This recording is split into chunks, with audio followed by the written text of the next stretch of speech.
Assalamualaikum and greetings to you all, and welcome to a live session. Uh, with me today, I have Miss Tracy Joseph. Yes, good evening, Miss Tracy Joseph. Introduce yourself to our dear audience. Good evening, everyone. Assalamu alaikum. My name is Tracy, and I will be conducting today's session on assessment and feedback in education. About me, I am a school teacher. I provide workshop trainings to the teachers where I have worked as well. I am a freelance course designer. Some teachers or some schools take me in to design their school curriculum, the school syllabus, and all.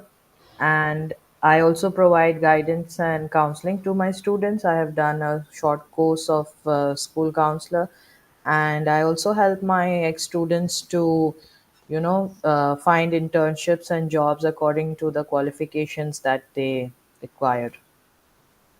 So that's an amazing profile, Miss Tracy. Thank you. Yes, over to your presentation now. Okay. So, like I said, that today's session is on assessment and feedback in education, and I hope it is interactive and the audience, the participants, they participate in it. So, without further ado, we'll start with the objectives for today's session. Today's session will focus on four things, that is, the importance of assessment in education, a few various assessment techniques, the importance of feedback in education, and various ways of providing feedback. Now, since all of us have been in the field of education, we are already aware of what these things are. So, this is like maybe just to learn something new or recall what we have put back in our subconscious because of our busy teaching schedules and day-to-day activities. So the first part of our presentation, that is going to focus on assessment and education. On the screen there are two examples. I would like the participants to read these two examples and tell me the pros and cons of each. What is the methodology in these examples? And if they were to choose a particular one, which one would it be? So I would like the participants to share their views with I, me. I think it would be better if you read it, Miss Tracy, and they will give the responses. Okay, so Yeah. for example, example one, a high school science teacher assigns a project where students must design and build a model sustainable city. Students work in groups to research concepts like renewable energy, waste management, and urban planning. They use their knowledge to create a detailed model of their city, complete with explanations of their design choices. At the end of the project, they present their models to the class, explaining their decisions and answering questions from their peers and the teachers. So, which method of teaching is this, and what are the pros and cons of this? If I could get some responses, please. Yes, participants, we would like to hear your responses. What do you think of these examples? Which do you think is better? Yes,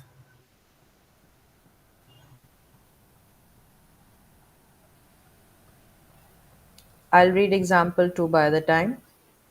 A yes, college professor administers a multiple choice test at the end of a unit on Shakespeare's plays. The test consists of 50 questions, each with four possible answers.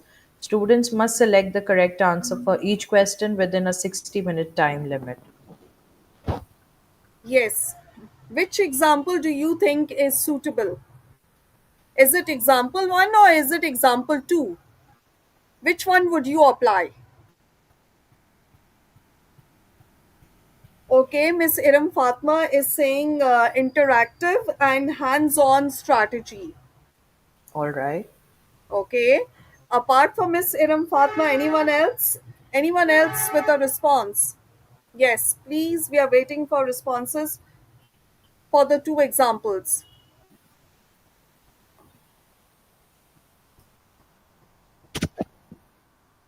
Yes. Anyone else? Okay, Miss Iram Fatma again is saying example number one. She prefers example number one. Okay, that's good. Okay. And Miss Rida Galib is saying, I think it's hands on strategy. Okay, that will also be example one. Yes, example one. So I think two teachers have agreed for example number one. What about the rest of the teachers? What about the educators? What do you think?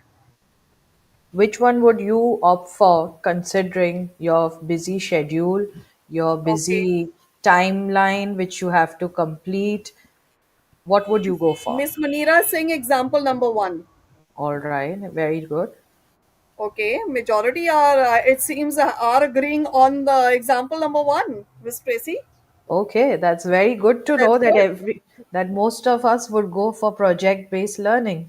Yes, project based learning. Exactly. Yes. Anyone else?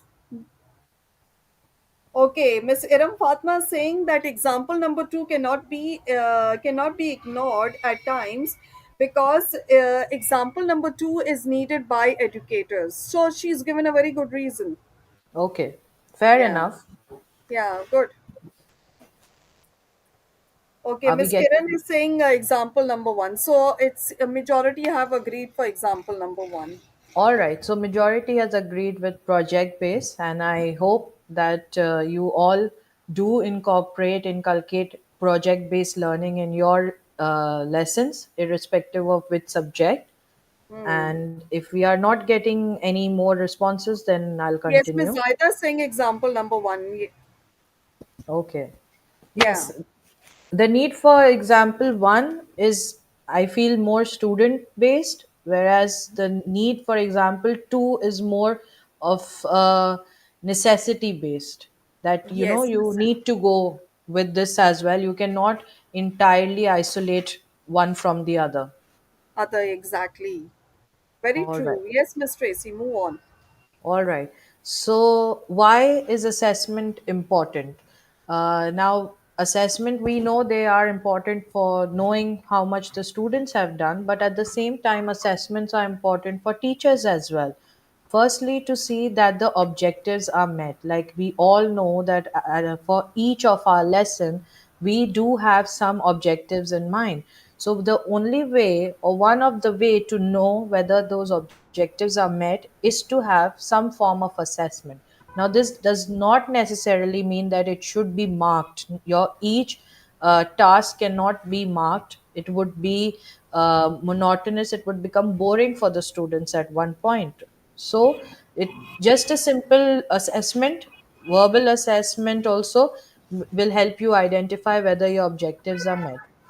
Secondly, it is basically to improve student learning, and it is also for promoting accountability for the teacher as well as for the student. For the teacher to show that yes, whatever was decided, whatever objectives were decided have been met, and for the students to know that we need to learn this. Many students have a very formal, very study based mindset. But then again, there are few who find it to be very casual. So, when you take assessment, they know they are accountable for their work. Then you also need assessment to show that in your class there are different intelligent student which are present. So you need to vary your instructions accordingly. You cannot have one set of instructions for everybody. And lastly, because of all these things keeping in mind, we know that assessment is important because it is a guideline for the teacher to change strategy. So if a teacher, while assessing or after assessment, has realized that something has not worked, maybe in the teacher's mind it was that my way of doing it is going to be awesome, it's going to be a thumbs up. But once the assessment result come out, then we realize that okay, we need to change our strategy, our approach. So assessment is not only for the students, it is also a guideline for the teacher. Moving on, things to keep in mind when assessing. Now, when teachers are assessing their students, they need to keep these things in mind. Firstly, that is the objective of the assessment should be clear. It is not that you are just taking assessment for the sake of it. Based on the curriculum, based on the syllabus which you have made at the beginning of the term, you need to have certain objectives in mind that why you are teaching them. Then your assessment needs to be authentic. It cannot be completely different from what you have taught, and what you have taught should be assessed. For example, if you are teaching mapping skills, all right, and you have done a wonderful job in teaching the skills to read a map, about the scale, about the different kinds of map, and you have made it a very hands on experience for the children. But in the assessment, you are just asking questions based on yes, no, or true, false, or circle, then that is unfair. That is unfair sort of assessment. So you need to see that it is authentic and it is reflecting what you thought. In the same way, relevance. It should be relevant and the scores of the student should be similar if your assessment is being taken under different circumstances. Moving on, it should also be valid. The assessment that you are taking, you are conducting, should be valid and should reflect the lesson that was taught in class. It should be reliable, means that, again, it should not be out of the blue. You cannot teach in class, for example, A, B, C, and then assess students based on X, Y, Z. That is completely unfair. Which brings me to the last point, that assessment should be fair and equal. Means it should cater to the need of all the children, not only the ones who are very smart or who are average. It should cater to everyone. So there needs to be a variety of questions in your assessment when you are conducting. Any questions so far? So far, they are agreeing with you. There are no questions. All right. Moving on, what would you do now? So, if you have to teach a certain lesson, so the first part of your question is, how did you impart the information? Let's take any lesson of your choice, any topic. You tell, how did you impart the information? What activity did you conduct as a pair or group task? And lastly, how did you individually assess the students? So, this is your reflection of how you did a certain task. So, please comment.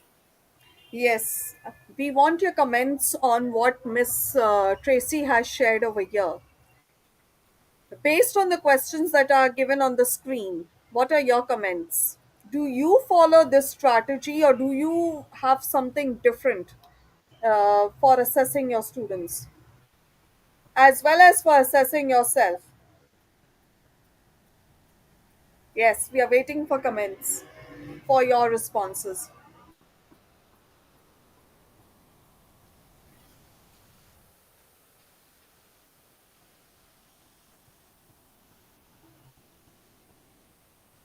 Yes, any comment about what has been shared on the screen?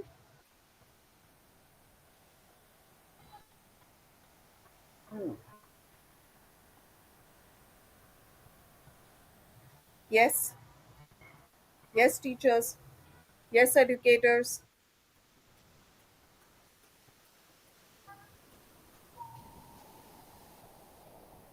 Do you conduct parent group work in your classrooms? First of all, let's come to this part.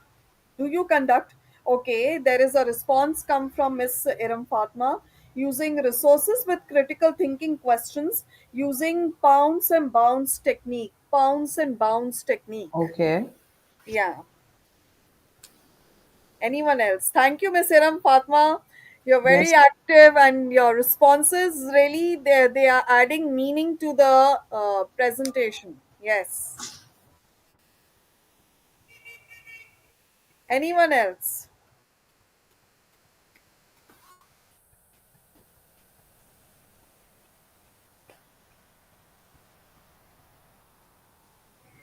Yes, anyone else? Come on, teachers. Okay, Ms. Zaida saying yes, she conducts. What type of technique do you use, Ms. Zaida?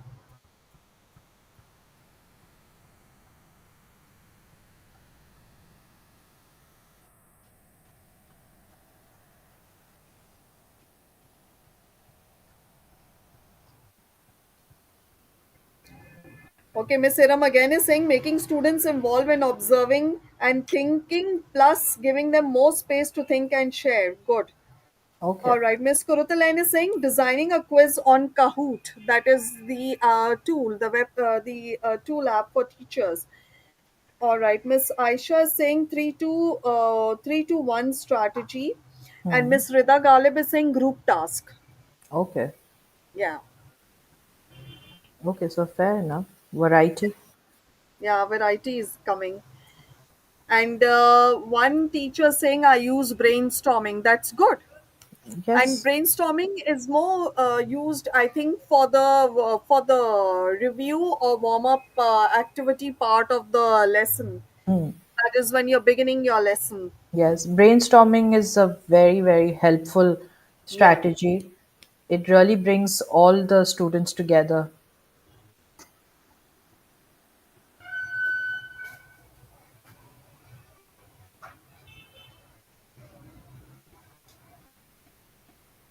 Anyone else? Okay, Miss Shugufta is saying group task. Okay. Miss, all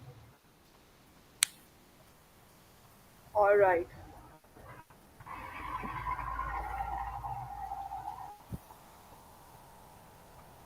All right, and even Miss Siram Fatma's adding that they even share and review each other's ideas, and then with facilitation, they bring on some common points. That is good. That's Very what good like strategy. Very hmm. good strategy. It's like peer assessment. Very Yes. nice strategy. Yeah, that's good. Okay.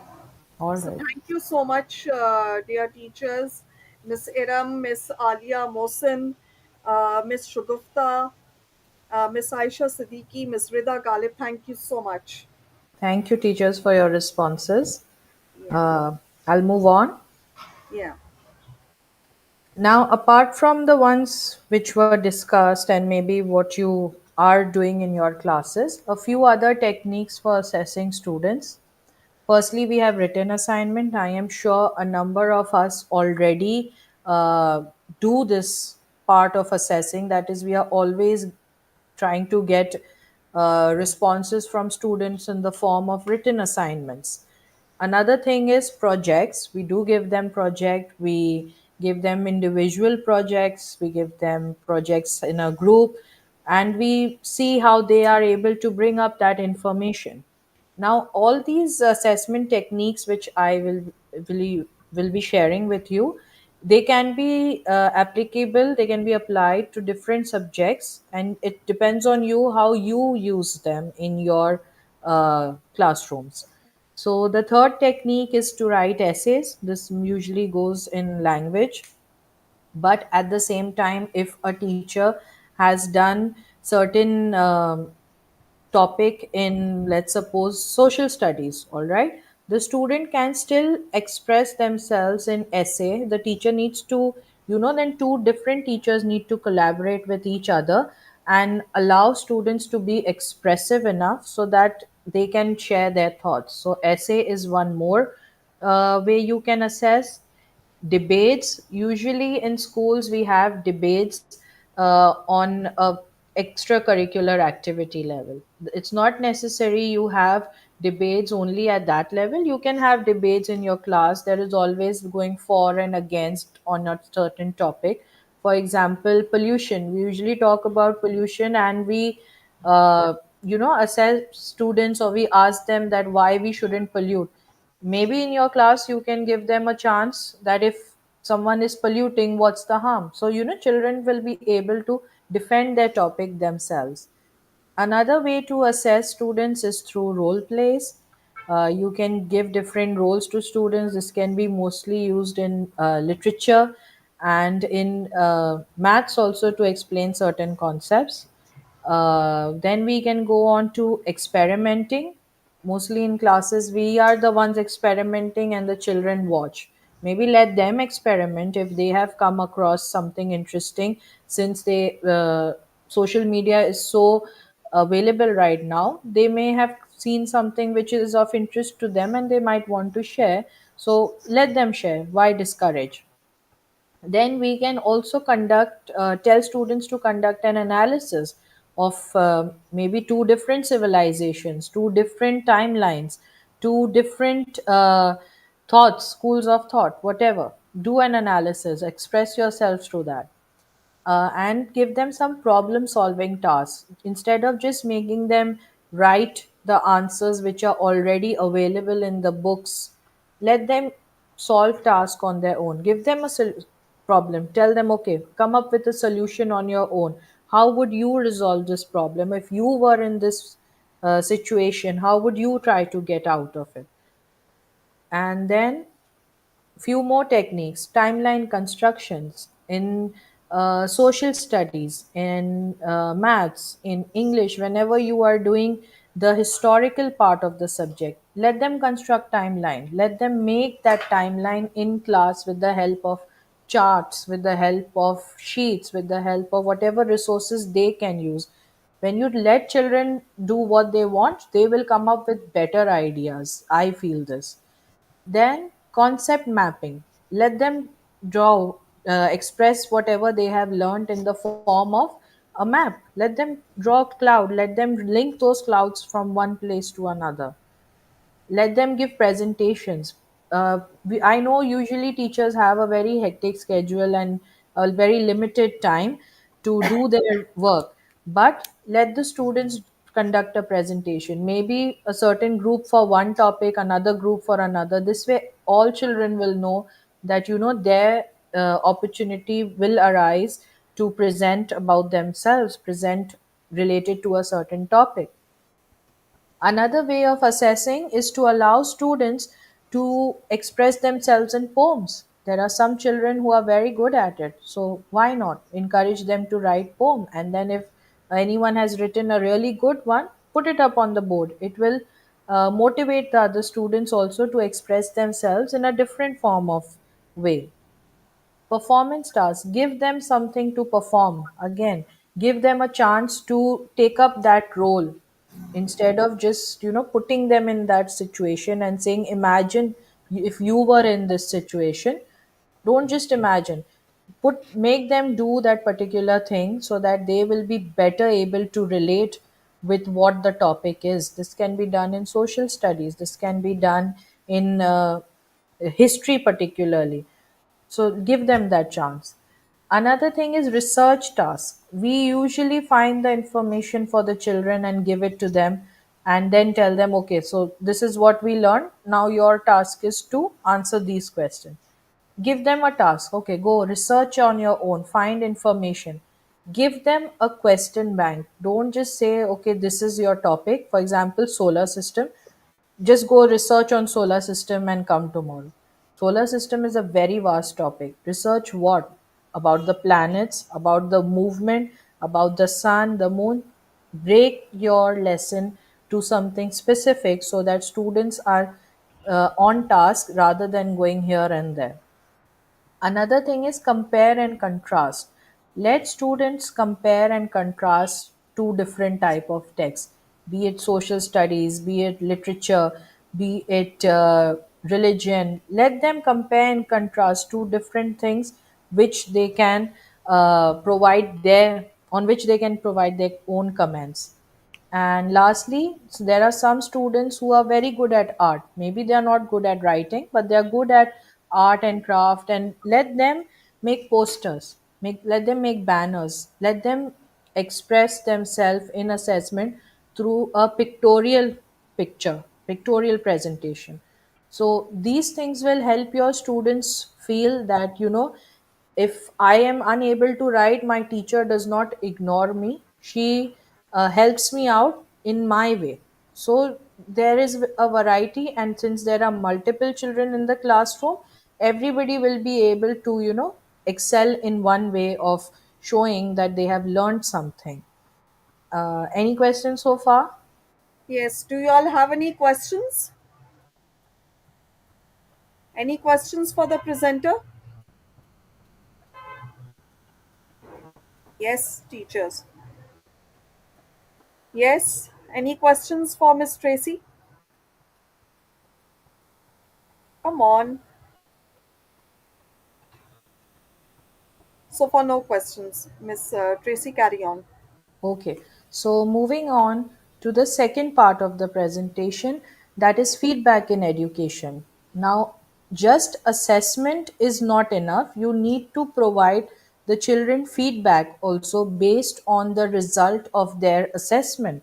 So, I found this very good quote, a very short and sweet one. Asking students to think about their work before receiving feedback scratches up the soil in the brain so the feedback seeds have a place to settle in and grow. Now, feedback is not only about, going in the classroom and telling them that students, this has to be done next time.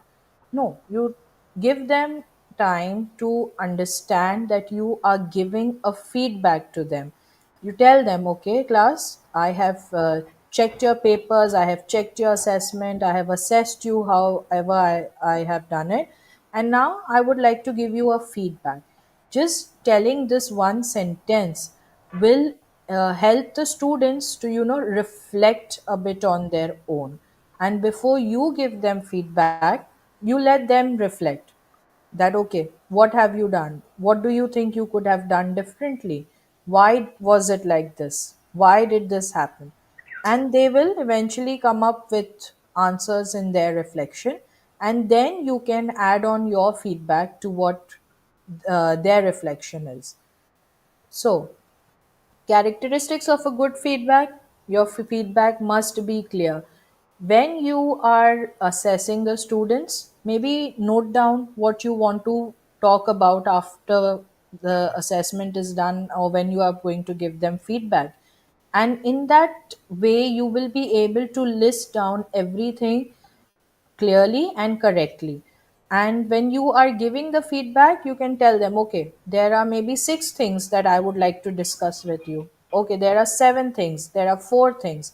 So, this specific number will help them also to be ready that, okay, now Miss is explaining this. And since you have noted down all those, you will go in an order instead of saying, oh, this happened, or maybe in between while you're giving one feedback you're like, oh, wait, and there was another thing I remembered.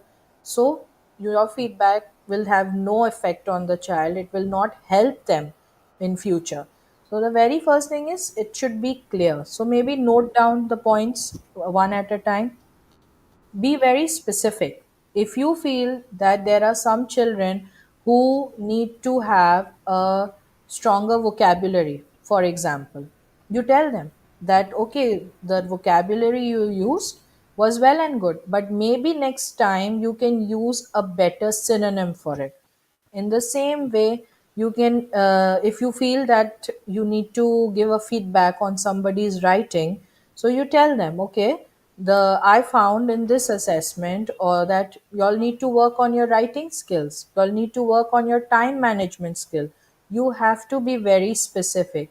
If you give a general feedback to everyone that, yeah, I found this issue with your assessment, they will not understand what improvement needs to be brought. The third thing is that your feedback should be timely. So, if you have taken an assessment now, you provide the feedback also now. It's not that the assessment is taken in the month of Feb, for example, and the feedback you are giving is in April before the next assessment. Give it there in Feb itself, and then recall all the same, the whole feedback again before the next assessment, so it refreshes in the mind of the students and they are able to work on it. It should be focused.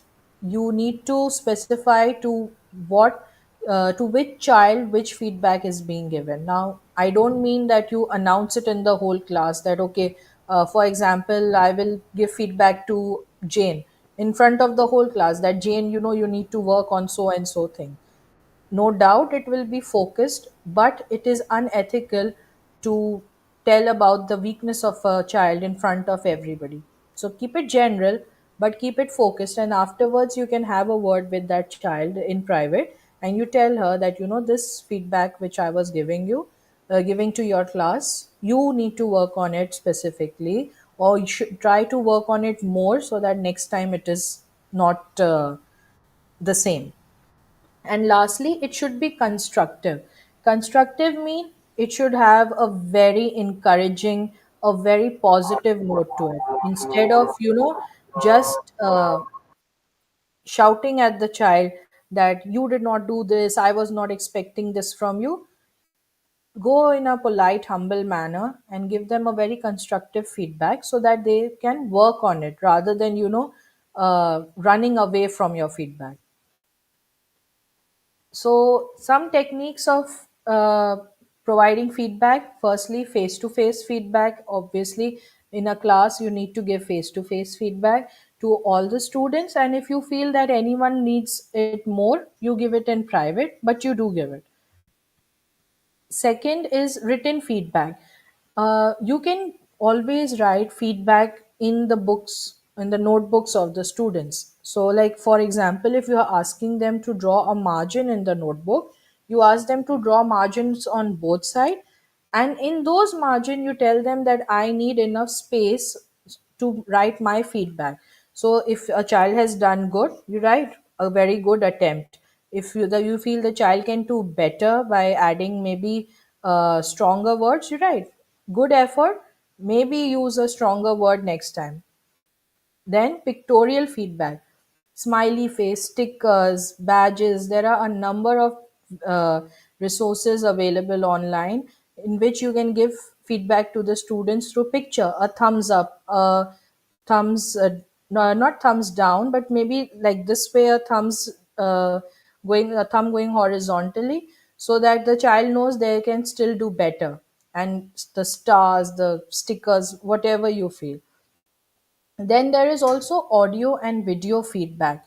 If you feel after assessing all the children or after observing a number of things going on in your classroom, you feel that the children will feel very disheartened, or they will not listen to what you have to say, you have a multitude of resources available online on YouTube as well, videos which help to improve something. So maybe use one of the audio or video clips and let that video do the work which you might have done in class. And again, be very positive and very supportive towards your students, so that they feel that our teacher wants us to do better rather than her wanting us to not do anything next time. So if you are positive, if you are supportive, they will definitely come up to the way you want them to be. So to conclude, I would say that assessment and feedback, they both grow hand in hand in education, and both of them together facilitate growth and development of the child. And how you improve or you frame your word, it depends on you and your students. And you need to provide feedback to the students on every step of the way. You cannot assume that at the end of the session, at the end of the term, I will give a general feedback. No, if you feel you need to give feedback once a week, give them a feedback once a week, because this will allow them to monitor their own progress and also help to reflect on their own work. And if a student, a child, a person is able to reflect upon their own work, upon their own actions, they will definitely come up with ways to improve themselves. And at the end, that assessment and feedback, they definitely enhance your educational outcome.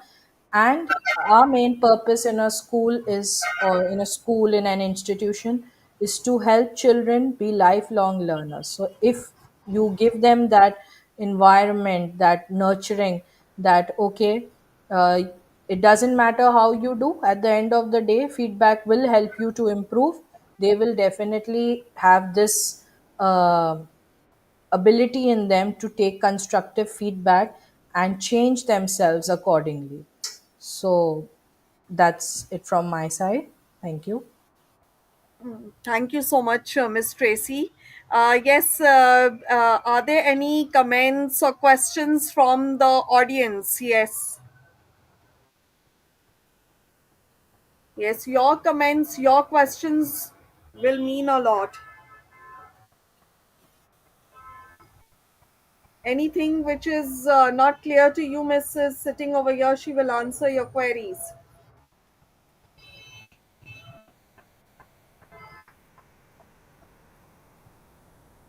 Yes, teachers, yes, educators, anything which you would like to ask, please ask now. Or Type your questions. if they even have any strategy which they use, most welcome to share.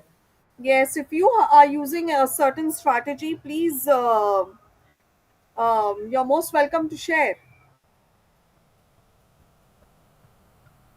Okay, Miss Iram Fatma is saying, wonderful session, ma'am Tracy. Thank you. Anyone else? Okay, Miss Zaida is saying, wonderful session. Anyone else?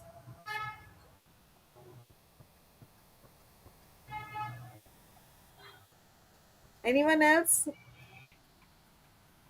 Okay, they all have found your session wonderful. Thank you so much. I hope I was able to help recall, if not bring new information to the table right now. Yes. Yes, Miss Alia saying it was wonderful and it was very informative. Anyone else? Okay, Miss Aisha is saying quite informative, precise, and interesting. And Miss Thank you Shugupta so much. is saying that it was Behreen.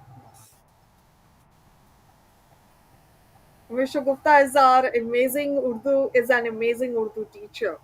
Okay. So yeah. Okay, and Miss Seram Fatma is saying the teachers feel that time is pretty much consumed when they write feedback in 25 to 26 notebooks. Yes. Yes, that's true. Your feedback can be a single line. Like I said, a pictorial feedback is also fine. A thumbs up, a star, a smiley face. That also, it motivates the children. Yes. And also, online on I've noticed that online there are feedbacks available, like sample feedbacks, like one liner feedback, two liner feedback. Those There are websites which have these feedbacks also for teachers. And when you go through those websites, they give you an idea of how you can condense your feedback in a few and effective words. Your Yes, words need to be effective on the student. yes. It's all available Yeah, it's online. available. If you want, I can share those websites with you, teachers and educators. I will share those websites, and not only you can give as a verbal feedback or written feedback, but it will also be helpful in for report card feedbacks also. Yes. Even Yes, just if you feel you are reading an essay or a particular answer, and there is a certain word a child has used which you think will is of a higher level for that child, maybe just underline it and draw a star over it. And when you have yes, your class routines, you tell them that there will be moments, if I find something interesting, I will underline, put a star over it, or put a smiley face over it. These small exactly. things also will be very And, motivating yeah, for the students. for the students, yes. And Miss Aisha Siddiqa's sharing over here that she uses the sandwich strategy, that is positive plus advice plus encourage.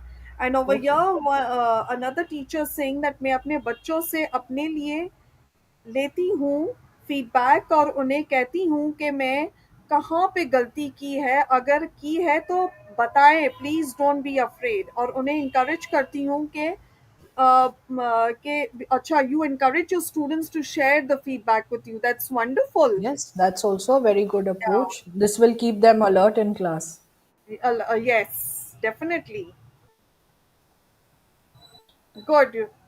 Oh, Miss Kurutalen is saying she does the same also. That's wonderful. That's wonderful. And Yes, nowadays in 21st century, we do not use the word negative feedback. We always use the word constructive feedback. constructive.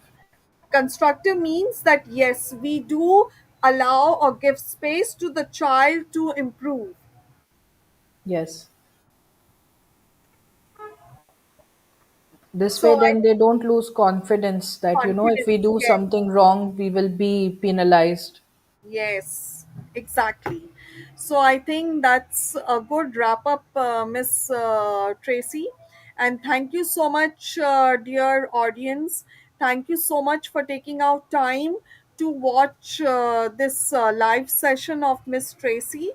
And yes, do stay in tune because on Friday at around 8 o'clock, I will be coming live with my session that is cultivating growth mindset in the classroom. That's on Friday at 8 o'clock. So stay tuned and keep learning and keep growing with Impart. Take good care of yourself. Goodbye and Allah Hafiz. Goodbye. Take care.